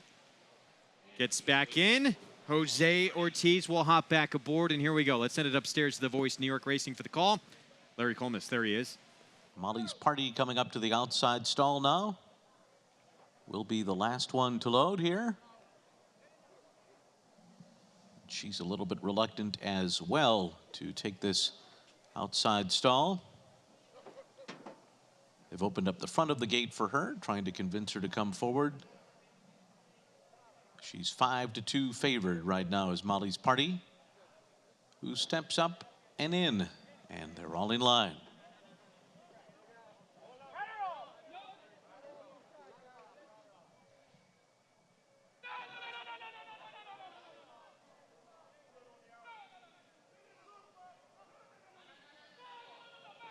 Just trying to settle them down here.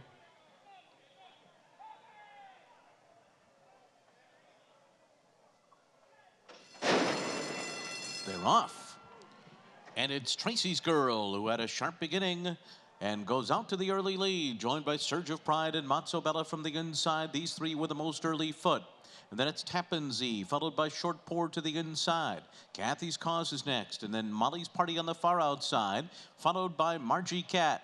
At the back of the field are Misdiagnosed and Nico's Dream. Racing for the turn, the first quarter was 22 seconds flat. And it is Tracy's Girl in front under Dylan Davis here in the clear by a length and a half.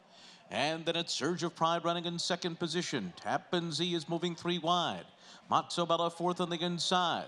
Short Pour is circling the field with a 4 wide run. And then comes Kathy's Cause, and they're coming to the top of the stretch here. And it is Tracy's Girl in front. Surge of Pride up alongside. Coming up the rail is Matzo Bella. These three across the track. Short Pour's in at 2 on the far outside. Trying to close in, then Tappanzee. It's Surge of Pride in front close to home from Short Pour. And then comes Matzo Bella. Surge of Pride wins it by 3 lengths on the wire. Short Pour was second, Matzo Bella was third, and Nico's Dream finished well in fourth. Surge of Pride, first time out. Linda Rice meets leading jockey Irad Ortiz Jr. I mean, this was a horse that was right on top of the pace the whole way. And Linda Rice doesn't win a lot of these first-time stars in the turf, these 2-year-olds sprinting, but this one gets it done with Cantheros, nice turf influence. Nico's Dream, one to follow, Paul, the first turf. Yeah, you know, you're right. The 2 was just dead left in the gate and came flying home. By the time they ended the turn, past everybody. It was amazing. But can't take away anything with the 4 here, Surge of Pride. The 6 Short Pour was just a tiny bit green in stretch. But I'll tell you what, they were dead on. Everybody was alive to the 4 and 6, and they got home the pick 5 for a nice little pay, and they got home the pick 6. No pick 6. No, they got home the pick 5. $291,000 Carryover. But yeah, pick 5 hit. You got a quick look there, Linda Rice, 7-2 on Surge of Pride. Daughter of Cantheros, Hillendale Stallion with a winner here for Gray Fox Stable. Chester Mary Broman, 4, 6. 1-2. I'm putting Nico's Dream as a reminder to watch next time out. That was a good late surge after not breaking well at all. We'll be back with the prices here for the nightcap right after this.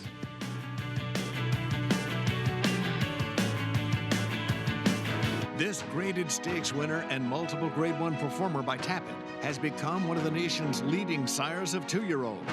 Ranked number 1 in his crop by number of winners, he sired 11 stakes horses in 2017, including graded stakes winners Wild Shot and Oklahoma Derby winner Untrapped. At the sales, his yearlings have sold up to $480,000. Trap Shot, standing at Claiborne Farm. They're off. Bet the horses anywhere, anytime with Naira Bets. Rushes out of there to take the lead. It's easy on your computer or Naira Bets app. Earn valuable reward points on bets. Play in our exclusive promotions and earn cash rebates.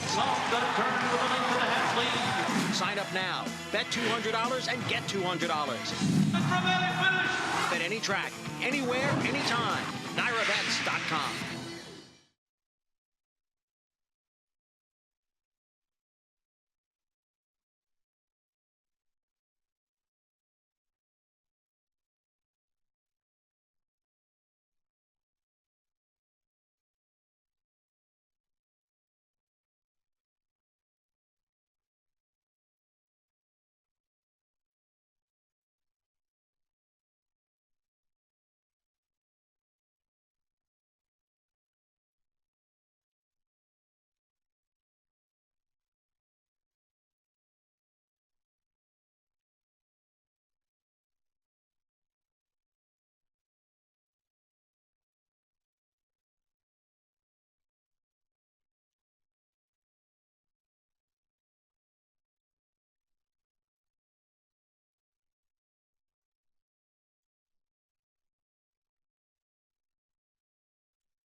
Back on Saratoga Live, and that's a look at Saratoga Lake. Right here in Saratoga Springs, a lot of great options around there. Take a little cruiser around the lake if you like. Great fishing. Andy, you ever been to Browns Beach? You know, I haven't. It's kind of pathetic that I haven't. Lived here most of my life and have not been to Browns Beach. Good place to handicap, get a different perspective. Listen, when I used to have a life, I actually, believe it or not, I water skied in Saratoga Lake. Really? Here's one for you. I learned to water ski with Sue Bird. She went on to have an athletic career. I went on to be a lazy slob. Into the winner's circle. You said it, not me. First timer for Linda Rice. Surge of Pride, daughter of Cantheros with the win with Irad Ortiz Jr. Andy Serling with the surge of pride with that story. Congratulations to Linda Rice. You're right, Cantheros, he is done well on the turf out of the Bernardini Manor. Solar Surge, and Irad Ortiz Jr. increases that lead. Naira Betts, late pick 5, $56,531. We do have a carryover in the pick 6, $291,000 plus. Let's go to Maggie Wolfendale. Thanks, Greg. And joined here by Linda Rice, winning trainer of this nightcap and Surge of Pride. First time out was a winning one, Linda. What did you think that she was capable of winning at first asking?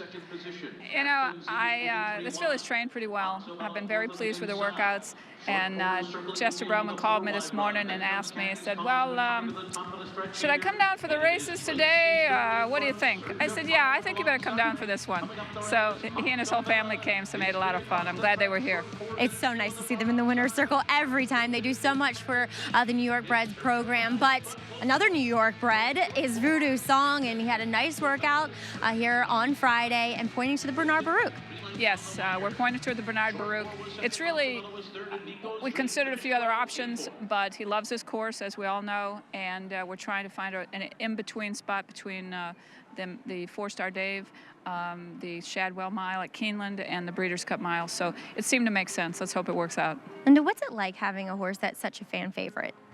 You know, it's a lot of fun because this horse, you know, he won over a lot of hearts last year, running 4 times and winning 4 times at Saratoga. And then to come back this year and win the Four-Star Dave, a Grade 1, you know, I think that it gives him a horse to root for, someone to follow. So, and that's always nice.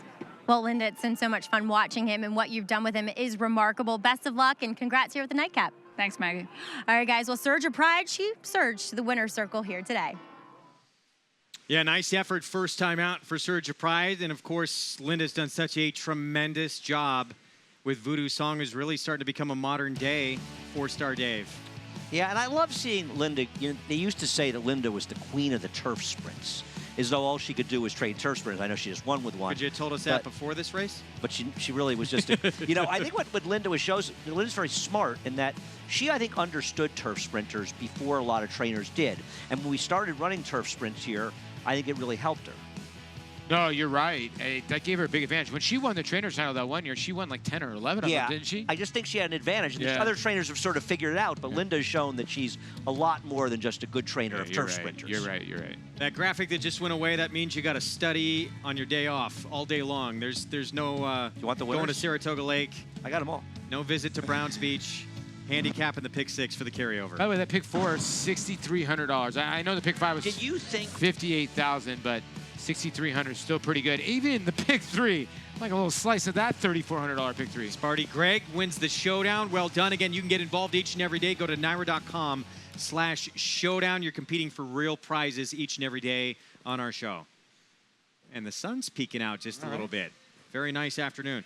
Well, we had a big weekend, of course. It was Run Happy Travers weekend. 6 Grade 1s on the card.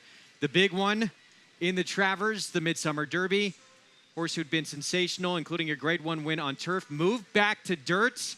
He was doing tremendous, his barn thought, so they got a little more nervous because he was doing so good, and he lived up to how he was showing them. That was Catholic Boy, who may be even better on dirt. He joined Andy Serling the other day.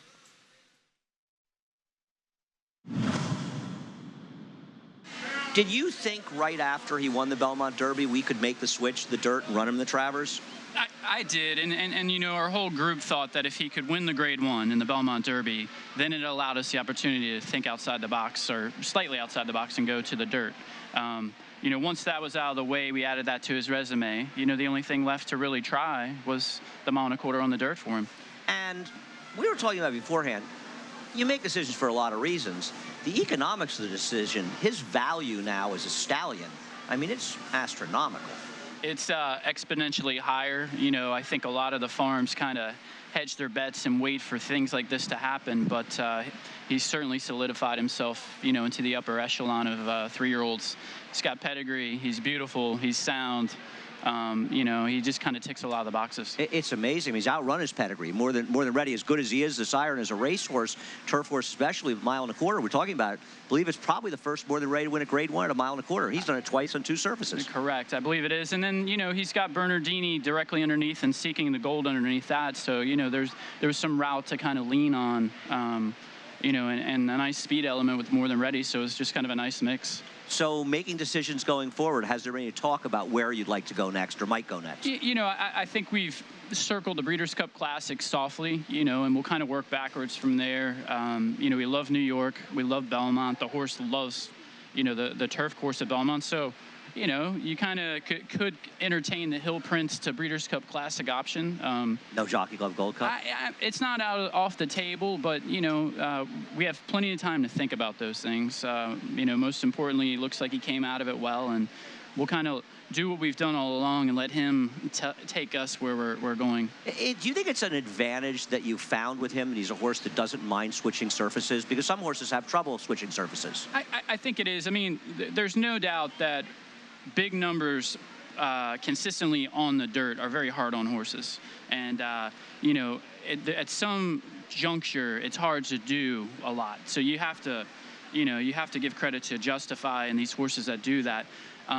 You know, the turf tends to be a little kinder on them, and they come out of the races a little bit fresher. And you know, it's kind of a nice platform. And Lord knows we weren't using the Belmont Derby as a platform for the Travers, but it just so happened it worked out that way.